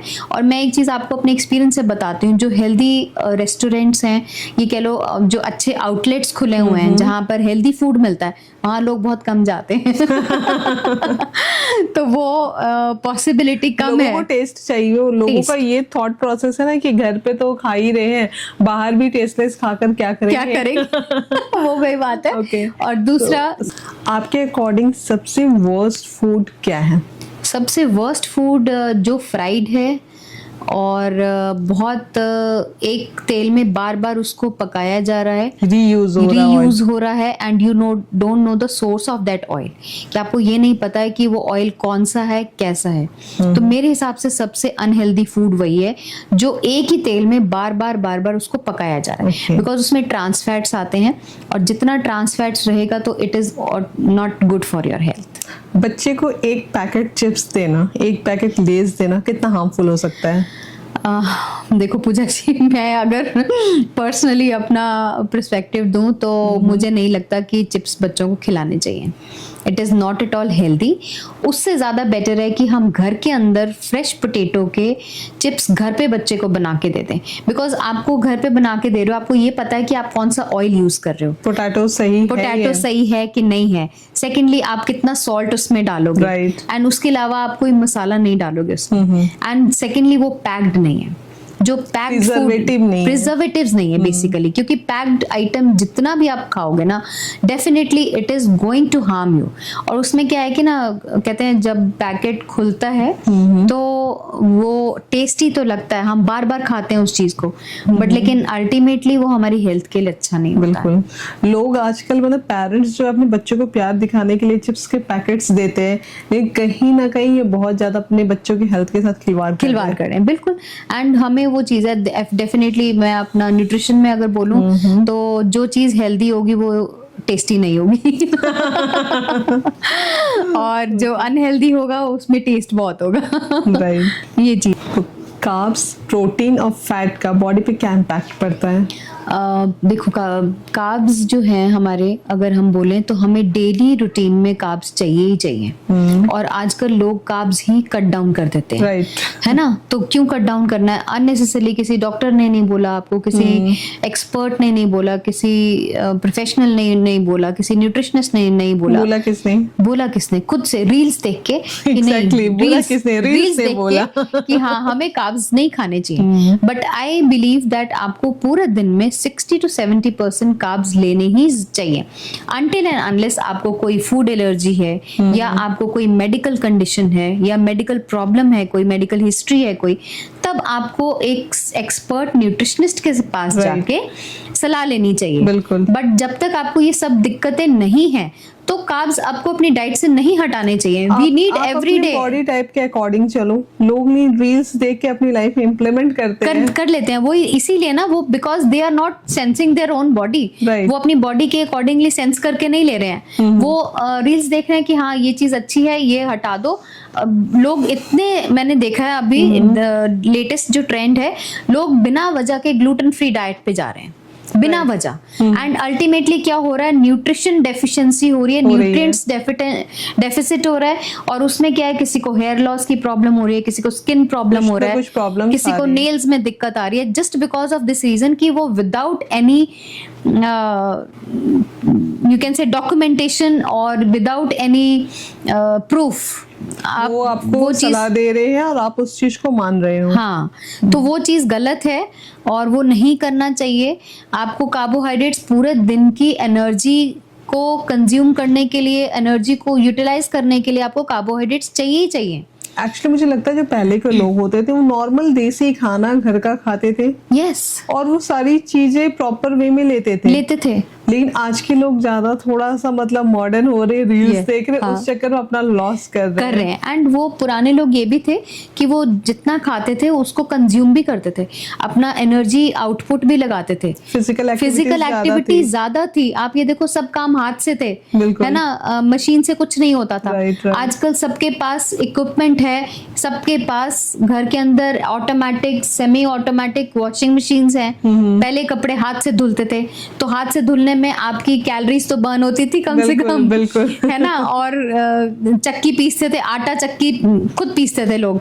अभी जो है उसमें भी जोर लगता था। थोड़ा सा फनी सा इंसिडेंट बता रही हूँ। मैं कल जिम गई थी, तो वहाँ पे एक एक्सरसाइज चल रहा था। वो मोटा सा एक टायर था जिसपे हैमर से हथौड़े थे। आप जितना एफर्ट लगा के मार सकते हो। हाँ। तो मुझे ये फील आई कि अगर यहाँ पे कोई, अगर जो दिहाड़ी मजदूर होते हैं वो देखेंगे तो बोले मुझे इस काम के पैसे मिलते हैं, आप इस काम के पैसे दे रहे हो। हाँ, वही चीज है ना। बिकॉज आपका देखो, वही चीज है कि आप अगर अपने घर में आप गार्डनिंग कर लो, गार्डनिंग करोगे तो ऑब्वियसली कस्सी तो चलानी पड़ेगी आपको मिट्टी खोदने के लिए। तो आपकी कैलोरीज तो वहीं बर्न हो गई ना, आपकी आधे से ज्यादा कैलोरीज वहीं बर्न हो गई, पसीना तो निकाला आपने कम से कम। और देन उसके बाद आप कार्बोहाइड्रेट्स खा रहे हो, तो I don't think it is a big problem. तो उसमें तो आपकी एनर्जी आपको चाहिए, क्योंकि कार्बोहाइड्रेट्स हमारी बॉडी को एनर्जी देते हैं। They are energy giving foods, कि पूरे दिन में जो आपने एनर्जी लगाई है उसको हमें वापस गेन करना है। तो डेफिनेटली जैसे आटा है, चावल है, ऑल दाल्स हैं, पल्सेस हैं, सीरियल्स हैं, ये सब हमारे कार्ब रिच फूड्स हैं। वही बात है कि आप सारी चीजें बैलेंस वे में खाओ और साथ में वर्कआउट करो। यस, उस एनर्जी को कहीं ना कहीं आपको खपाना है। यस, ये चीज है। क्योंकि अगर आपने अपनी एनर्जी नहीं खपाई है दिन भर में, आपने 9 घंटे सिटिंग जॉब कर लिया, 12 घंटे सिटिंग जॉब कर लिया, तो उसमें आप अगर 10 मिनट भी वॉकिंग के लिए या 15 मिनट भी वॉकिंग के लिए नहीं निकाल पाए, तो फिर उसका कोई यूज नहीं है। तो डेफिनेटली बैठे बैठे फिर आपका पेट निकलेगा, आपको वर्कआउट डेफिनेटली प्रॉब्लम्स आएंगी। वो बाहर नहीं यूज होगा तो अंदर ही वो घूमता रहेगा और फैट के रूप में बाहर आएगा। और वो फिर ये कि ओबेसिटी वैसे भी हमारा इतना ज्यादा बड़ा टॉपिक है, इसके ऊपर अगर हम बात करने लगे तो पूरे पता नहीं कितने शोज लग जाएंगे। बिल्कुल। तो ये चीज, सो एक नॉर्मल जिम गोअर, जो एक जिम जा रहा नॉर्मल इंसान है, एथलीट नहीं है, उससे प्रोटीन की कितनी जरूरत है? देखो, मैं ये बोलूंगी पूजा जी, जो हमारे नॉर्मल जिम गोअर्स हैं, because they are not professional athletes, right. So professional athletes नहीं है, तो वो डेफिनेटली एथलीट्स से थोड़ी एनर्जी कम लगा रहे हैं। ठीक है, they are just going for their own fitness. तो जिनको अपनी फिटनेस के लिए करना है, तो उसमें प्रोटीन इनटेक 0.8 से 1 ग्राम पर केजी बॉडी वेट के हिसाब से उनको लेना चाहिए, depending upon their medical condition, depending upon their body type, and हर एक का इंडिविजुअल जो है इनटेक अलग रहता है। ठीक है, अगर किसी को ये बोल के कि हाँ भी उसको वो 1 ग्राम पर केजी बॉडी वेट प्रोटीन ले रहा है तो सेम मैं भी कंज्यूम कर लूँ, नो, एक्सपर्ट से एक बार जाकर मिलो। You should go to the expert, किसी अच्छे न्यूट्रिशनिस्ट के पास में जाके मिलें और अपना प्लान बनवाएं। ओके, ये बहुत जरूरी है। दिस इज कंपल्सरी भी है और जरूरी भी है, क्योंकि जब तक आप किसी एक्सपर्ट से एडवाइस नहीं लेते हैं तो आपको वो चीज का नहीं पता चलेगा। आपकी बॉडी को कितनी किस चीज की नीड है आपको पता नहीं होता है। यस, हाँ, और आप ये देखो ना, हमें कोई बीमारी होती है या हम बुखार होता है, हम इमीडिएटली डॉक्टर के पास जाते हैं ना दवाई लेने के लिए। सेम मार्केट का दवा तो हम नहीं खा सकते ना। तो इसलिए हर चीज का एक्सपर्ट हमारे पास इंडिया में है। राइट। सो हर उस एक्सपर्ट के पास में जाना बहुत जरूरी है और सही इंसान को चुनना बहुत जरूरी है, क्योंकि कई बार क्या होता है ना, कुछ लोगों की मैं देखती हूँ ऑथेंटिसिटी नहीं होती है, they are not certified also, but लेकिन वो फिर भी काम कर रहे हैं। तो उस केस में आपको अच्छे से स्टडी करके जाना है, एंड जो एक लेवल पे है इंसान उसके पास में जाए। ये प्रॉब्लम सबसे ज्यादा आयुर्वेदा में होती है। हाँ। एलोपैथी में तो फिर भी मतलब लोग सर्टिफाइड होते हैं, आयुर्वेदा में क्या बोलते हैं, लोगों के पास कोई सर्टिफिकेट नहीं होता, वो एजुकेटेड भी नहीं होता, उन्होंने डिग्रियां भी नहीं ली है, बट वो आयुर्वेदिक डॉक्टर बन के वो दवाइयां बांट रहे। सो इसलिए मैं ये कहूंगी कि आप नामी कामी डॉक्टर के पास जाएं जिनका अच्छा नाम है, बिल्कुल, और जिन्होंने अच्छी सर्टिफिकेशन की है, अच्छी पढ़ाई करी है, क्योंकि हम डॉक्टर के मामले में भी बेस्ट डॉक्टर चुनते हैं। कई ऐसे केसेस होते हैं कि केसेस खराब हो जाते हैं, आप गलत हॉस्पिटल या गलत डॉक्टर का आप सिलेक्शन करते हो, उसके बाद आप चाहे जितना भी आप प्रॉब्लम क्रिएट कर लो, बवाल कर लो, आपके साथ गलत हो चुका होता है। वही बात होती है। अब मेरे पास भी बहुत सारे ऐसे क्लाइंट्स कह लो आते हैं, बहुत सारे ऐसे पेशेंट्स आते हैं जिनका आधा नुकसान हो चुका होता है इन टर्म्स ऑफ डाइट, उसके बाद वो उसको ठीक करने के लिए आते हैं कि नहीं मैम, ये मैंने गलत डाइट फॉलो कर लिया तो मेरे को अब ये प्रॉब्लम्स होनी शुरू हो गई हैं, अब मुझे उसको ठीक करना है। जबकि डाइट से तो प्रॉब्लम्स कम होनी चाहिए। हाँ, कम होनी चाहिए, बट वही बात है ना, wrong guidance is very much in trend, मतलब हार्मफुल भी है और ट्रेंड में भी आजकल लोग बिल्कुल ट्रेंड में है, क्योंकि लोग सही लोगों को ढूंढते नहीं बिल्कुल। और बाकी आप जैसे कि मतलब ये बात कर रहे हो ना, तो ट्रेंड में ये चीजें भी है ना कि कोई भी डिब्बे में ना क्रीम, मतलब व्हाइटनिंग क्रीम, हाँ, लोग कमेंट्स में भर भर के पूछ रहे हो कैसे हमें मिलेगा, क्या मतलब प्राइस है, मैं बोलती क्या वही चीज है। मतलब आप हर चीज का देखो, मैं आंख बंद करके आपको इंस्टा पे रील्स नहीं चलानी है, आपको उस चीज का ऑथेंटिसिटी जानना बहुत जरूरी है कि उसमें उसने क्या क्या चीजें डाली है। आप रिसर्च करो ना उसके ऊपर, प्रॉपर उसमें नेम भी मेंशन नहीं है, बट आप यूज करने को रेडी हो, क्योंकि तो वो हर एक की स्किन टाइप अलग होती है। बिल्कुल, किसी को रिएक्शन दे गया तो वो बोलेंगे जी आपकी क्रीम से, तो फिर उससे लड़ने लग जाएंगे कि आपकी क्रीम से हमें रिएक्शन हो गया। ये ट्रेंडिंग वाली बात यही हो गई है। यस, हाँ जी, हाँ। सो रात में 8 बजे के बाद खाना खाना, डिनर करना, क्या सच में हार्मफुल होता है? देखो पूजा जी, अगर मैं मतलब अब ये आंसर मैं आपको दूसरे तरीके से दूंगी कि अगर हम आयुर्वेदा में देखें तो 7 बजे के बाद खाना नहीं खाना चाहिए, ठीक है? बिकॉज उसमें क्या होता है कि आप रात को रेस्टिंग मोड में होते हो, ठीक है, आप पूरे दिन भर के थके हो और आपकी पूरे दिन की एक्टिविटी खत्म हो गई है, अब रात को आपको बॉडी को रिकवरी देनी है। तो जब आप रिकवरी मोड में बॉडी होती है आपकी, तो उस टाइम पीरियड में आपको बिल्कुल हल्का खाना खाना है। आप स्टमक को डिस्टर्ब नहीं कर सकते। हाँ, स्टमक को डिस्टर्ब नहीं कर सकते हो, बिकॉज आपकी बॉडी दिन भर खा के उसको पचा रही है ना, उसको पूरा यूज कर रही है, और देन अब आप रात को स्लीपिंग मोड में हो। तो जब आप बॉडी ने, तो देखो हमारी बॉडी 24 घंटे हमारे लिए काम करती है, तो जब हम स्लीपिंग मोड में होते हैं तो डेफिनेटली क्या है कि हमारी बॉडी के अंदर बहुत सारे केमिकल रिएक्शंस भी होते हैं, और अगर हम खाना खाते ही सो जाते हैं, क्योंकि यूजुअली क्या होता है, ज्यादा लोग एक्टिविटी नहीं करते डिनर के बाद, मैक्सिमम नंबर ऑफ पीपल मैंने देखा है खाने के बाद में एक्टिविटी नहीं करते हैं। तो जो खाने के बाद एक्टिविटी नहीं कर रहे हो आप, खाना आपने खा लिया तो खाना तो सुबह तक स्टमक में ही है ना, डाइजेस्ट करने में उसको कितना टाइम लगेगा रात को, मतलब बॉडी को एक्स्ट्रा कितना काम करना पड़ेगा पूरी रात उस खाने को डाइजेस्ट करने में। जैसे आपने कहा 7 बजे के बाद नहीं खाना चाहिए, मैं भी इस बात से एग्री करती हूँ, बट लोगों का जो आजकल रूटीन है, लाइक ऑफिस से आना 8-9 बज जाते हैं, तो ऐसे में लोग क्या करें? देखो ऐसे में ये मैं उनको एक सजेशन देना चाहूंगी कि ऐसे में लोग ये कर सकते हैं कि हल्का खाना खाओ। आप जैसे सपोजिंगली आपने जहाँ पे 2 चपाती खानी, वहां पे आप 1 खा लीजिए, तो उस मतलब बॉडी को उतना ज्यादा मेहनत नहीं करना पड़ेगा। लाइट फूड खा लें या सिंपल दाल, वेजिटेबल्स और सैलेड खा लें, सूप पी लें, ऐसी चीजें ले लें जिससे कि बॉडी रिकवरी भी रहे और बॉडी को ज्यादा मेहनत ना करनी पड़े डाइजेस्ट होने में, है ना। और कोशिश ये करें कि वही again easy to digest carbs ले लें, जैसे खिचड़ी बहुत अच्छा ऑप्शन है, दलिया आप ले सकते हो, दलिया ले सकते हैं, खिचड़ी ले सकते हैं। और आजकल millets are very rich in micronutrients, और they are very healthy also, और न्यूट्रिशन में भी बहुत अच्छा काउंट किया जाता है मिलेट्स को। बिल्कुल। तो आई वुड सजेस्ट कि आप डिनर में मिलेट्स की खिचड़ी, मिलेट्स का पोहा, मिलेट्स की दाल सब्जी के अंदर मिक्स करके उसका सैलेड टाइप भी बना सकते हैं। हेल्दी भी हो गया, लाइट भी हो गया, और आपका गट के लिए भी बहुत अच्छा है, मतलब स्टमक का आपका डाइजेशन प्रोसेस भी बहुत अच्छा रहता है क्योंकि it is rich in fibre.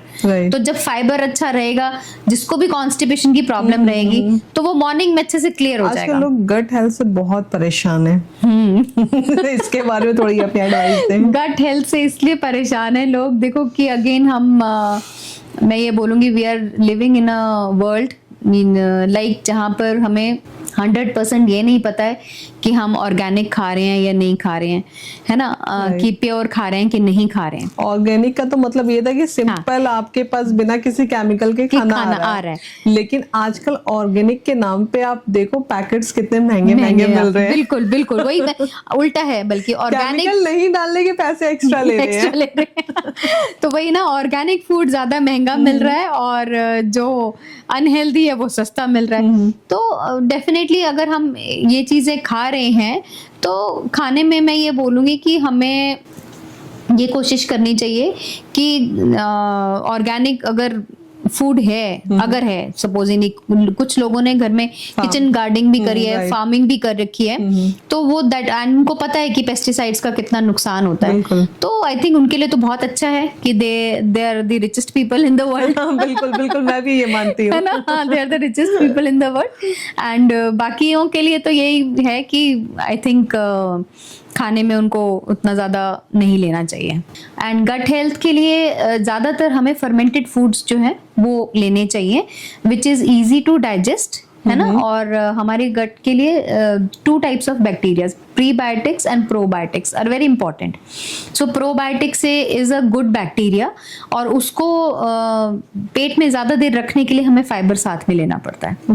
Fibre is a prebiotic होता है कि जो हमारे जैसे एक एक्शन ओरिएंटेड चीज हो गई और उसको हम लॉक करके रख रहे हैं, तो इट इज दैट, है ना। तो जैसे अगर कोई प्रीबायोटिक में जैसे दही सब घरों में मिल जाता है, सब लोग खाते हैं, उस पे गुड बैक्टीरियाज होते हैं, इसीलिए बोलते हैं कि छाछ, लस्सी, दही ये चीजें रेगुलर लेना चाहिए जी, कि पेट के अंदर गुड बैक्टीरिया को वो एनहांस करता है। और उसके साथ में फाइबर, कई लोग दही में ईसबगोल डाल के क्यों लेते हैं, हमारे पुराने जमाने में लोग दही में ईसबगोल डाल के लेते थे, इसीलिए लेते थे क्योंकि वो दही इज अ प्रोबायोटिक और isabgol is a prebiotic fibre, तो वो बहुत अच्छा इफेक्ट देता था। लोग मॉर्निंग में बड़े अच्छे से फ्रेश हो जाते थे, तो कॉन्स्टिपेशन की प्रॉब्लम नहीं होती थी किसी को। लेकिन आजकल कॉन्स्टिपेशन की बहुत दिक्कत देखी जा रही है। सो ये भी एक रीजन है गट को हेल्दी रखने का। सबसे इजी, कितने लोगों की आदत होती है बिना चाय के, या जिनको थोड़ा गुटखा तंबाकू की आदत है, उसके बिना उनका मोशन क्लियर नहीं होता है। हाँ यस, वो बिकॉज मेंटली माइंडसेट, एक stress is one of the reasons जो हम इंडिया में हमने लोगों में देखते हैं कि बहुत ज्यादा लोग स्ट्रेस से बहुत जूझ रहे हैं। तो एंड इमोशनल ईटिंग बहुत ज्यादा होती है। स्ट्रेस का क्या इम्पैक्ट होता है हमारे खाने पीने की हैबिट में, क्या मतलब इम्पैक्ट होता है स्ट्रेस का? स्ट्रेस का देखो पूजा जी, मैं आपको सिंपल लेमैन लैंग्वेज में बताऊं ना, स्ट्रेस का ये इम्पैक्ट है। आज मेरा मूड खराब है, मुझे आज 4 गुलाब जामुन खाने ही खाने हैं। ओके, मूड खराब है तो 4 गुलाब जामुन या तला हुआ कुछ, फ्राइड कुछ, अच्छा सा कुछ खाना है। या मुझे आज खाना ही नहीं, आज मुझे या तो खाना ही नहीं खाना है, या मुझे खाना है तो कुछ अच्छा सा खाना खाना है। वो अच्छा सा खाना क्या होगा? All calorie rich food, all processed food, और सब अनहेल्दी खाना, है ना। तो हम लोग इमोशनल ईटर्स हैं, इंडियन जितने भी हम लोग इंडिया के लोग हैं, we are all emotional eaters. मैं खुद हूँ, मैं किसी को नहीं बोलूंगी, मैं खुद इमोशनल ईटर हूँ। कभी कभी हो जाता है तो मूड सबका अपसेट होता है, ऐसी बात नहीं है, इमोशनल हो जाते हैं क्योंकि खाने से हमारे इमोशंस बहुत जुड़े हुए हैं एक्चुअली। क्योंकि हर स्टेट में आप देख लो, हर कंट्री में आप देख लो, ये मैंने स्पेसिफिकली स्पोर्ट्स में जाके बहुत सीखा है। मैंने वहां से मैंने बहुत सीखा है कि हर स्टेट का, हर रीजन का फूड अलग होता है। सो अगर आपको अपनी स्टेट का खाना नहीं मिल रहा है, so the athlete will not eat that food. वो खाना नहीं खाएगा, वो अपने आप को डिप्राइव कर लेगा उस फूड से, क्योंकि उसको अपनी जगह का खाना चाहिए। ये चीज होती है, वो टेस्ट नहीं आता उनको। तो इसीलिए अब इतने हमारा खाने से इतने इमोशंस जुड़े हुए हैं, आप देखो। तो इसलिए मतलब ये होता है कि वो फिर एथलीट्स अपना खाना खुद से कैरी करके लेके जाते हैं वहां पर। एग्जैक्टली, मैं अभी मॉर्निंग में हस्बैंड से ही कह रही थी कि हमारे जमशेदपुर जैसे समोसे दिल्ली गुड़गांव में नहीं मिलते। I know.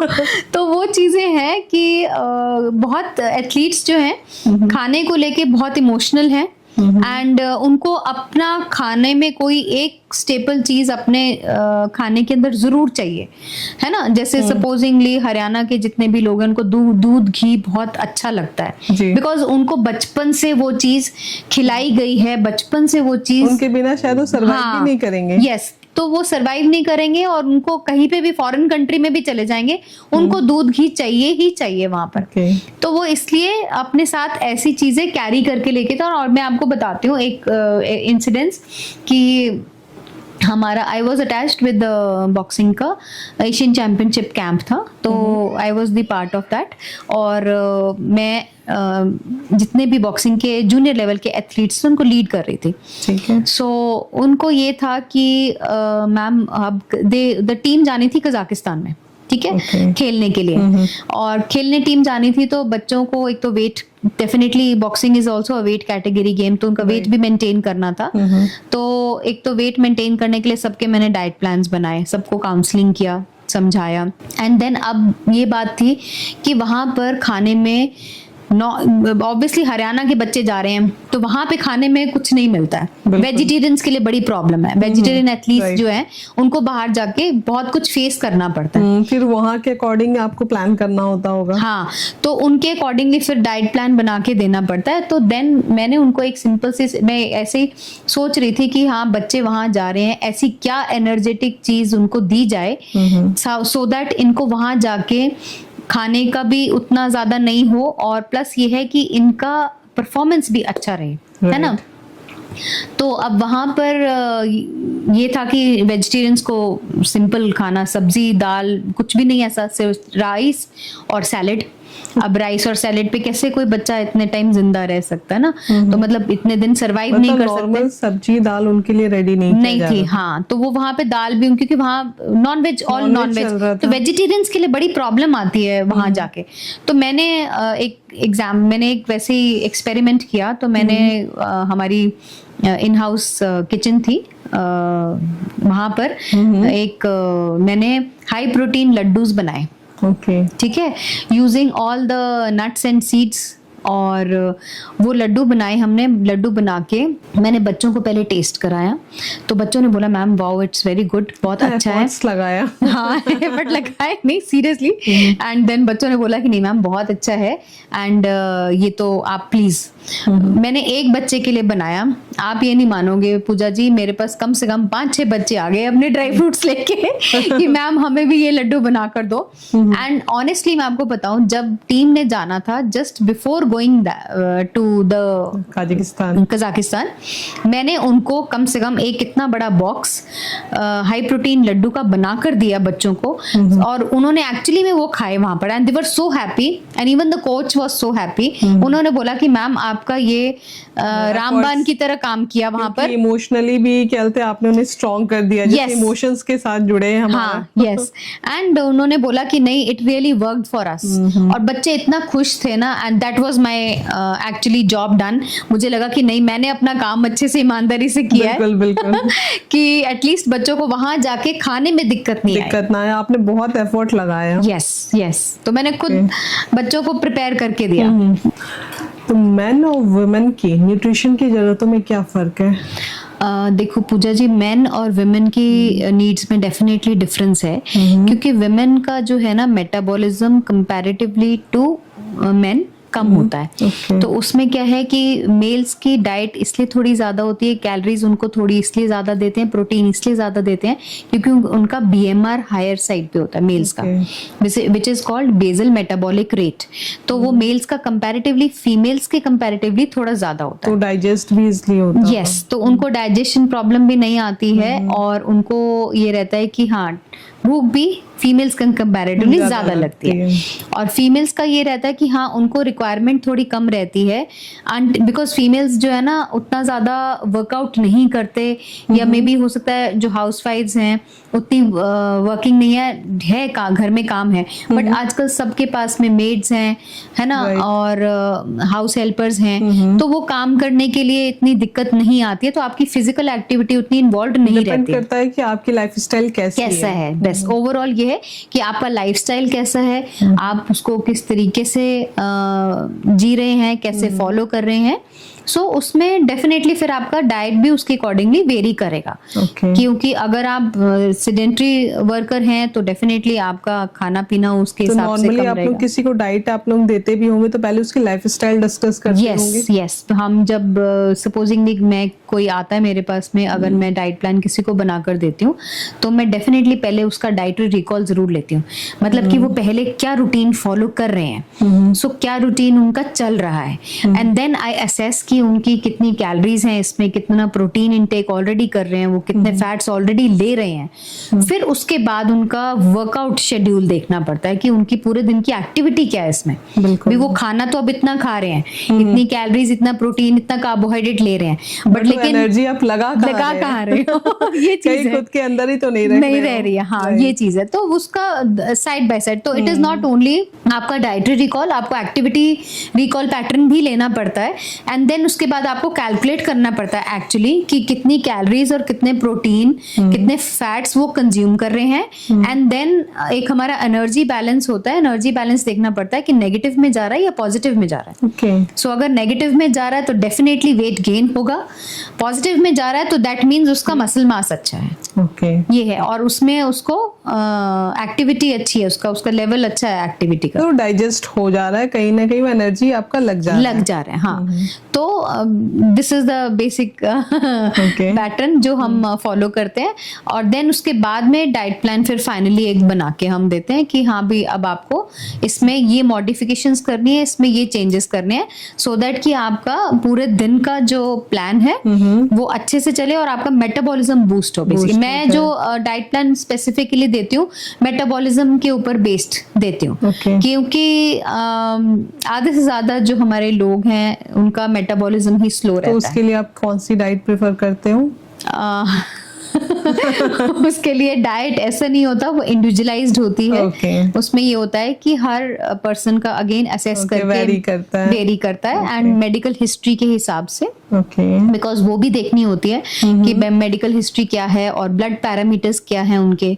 सो बहुत सारी चीजें देख के, और स्ट्रेस लेवल कितना है ना, एंड देन वेदर वो प्रॉपर न्यूट्रिशन ले भी रहे हैं कि नहीं ले रहे हैं। बिल्कुल, तो ये सारी चीजें मैटर करके देख के देन ओनली एक डाइट प्लान बनता है। It is is not that कि आपने एक गो में डाइट प्लान बना दिया और उसके बाद नहीं. Then follow up, feedback is very much important. आपको फॉलो अप करना होता होगा, मॉनिटर करना होता होगा कि चीजें किस टाइप से वर्क कर रही है, राइट? यस, बिकॉज मैं अपने क्लाइंट्स कह लो, पेशेंट्स कह लो, एथलीट्स कह लो, सबसे फीडबैक जरूर लेती हूँ. उसका एक रीजन है कि जो मैंने लिख कर दिया है डाइट में या बताया है उनको, वो उनको एक्चुअली सूट कर भी रहा है कि नहीं कर रहा है. Exactly, वो वर्क कर रहा है या नहीं कर रहा है, और उनकी बॉडी में वो कैसा रिस्पॉन्स आ रहा है. बिकॉज फूड जो है ना हमारा एक साइंस की तरह काम करता है ना. तो फूड को ऐसा नहीं है कि हम कुछ भी हमने खा लिया, वो ट्रायल एंड टेस्टिंग नहीं होता है. कभी कभी होता है, ट्रायल टेस्टिंग भी होता है, कभी कभी करना पड़ता है. बट लेकिन ये है कि मैक्सिमम नंबर ऑफ टाइम्स हमें ये होता है कि देखना पड़ता है कि कौन सा पर्टिकुलर फूड आपको अच्छा रिस्पॉन्स दे रहा है, आपकी बॉडी पे सूट कर रहा है, एंड वो फीडबैक से ही आएगा. लाइक कई बार ऐसा होता है कुछ फूड किसी को सूट नहीं करते हैं. हाँ, तो वो सारी चीजें भी आप लोग मॉनिटर करते हैं. यस, बिल्कुल मैं मॉनिटर करती हूँ. एंड उनसे डेफिनेटली मैं पूछती भी हूँ कि आपको कौन सा पर्टिकुलर नहीं सूट कर रहा है फूड आइटम, और मेरे को जरूर फीडबैक चाहिए उसके बाद. तो आई थिंक व्यूअर्स, आज की ये वीडियो आपके लिए काफ़ी हेल्पफुल हुई होगी और काफ़ी इंटरटेनिंग भी हुई होगी, क्योंकि इनका 36 का आंकड़ा चलता है रेसलर्स के साथ, जो कि मतलब इन्होंने काफ़ी उनके फ़ायदे के लिए भी चीज़ें की है. तो मुझे तो सुनने में काफ़ी मज़ा आया. इन पर आपको ये वीडियो कैसी लगी हमें ज़रूर बताएं. और सबसे ज़रूरी बात है कि आप खुश रहिए, स्ट्रेस फ्री रहिए, मुस्कुराते रहिए, खुद भी खुश रहिए, अपने आसपास के लोगों को भी खुश रखिए. और जय हिंद, जय भारत.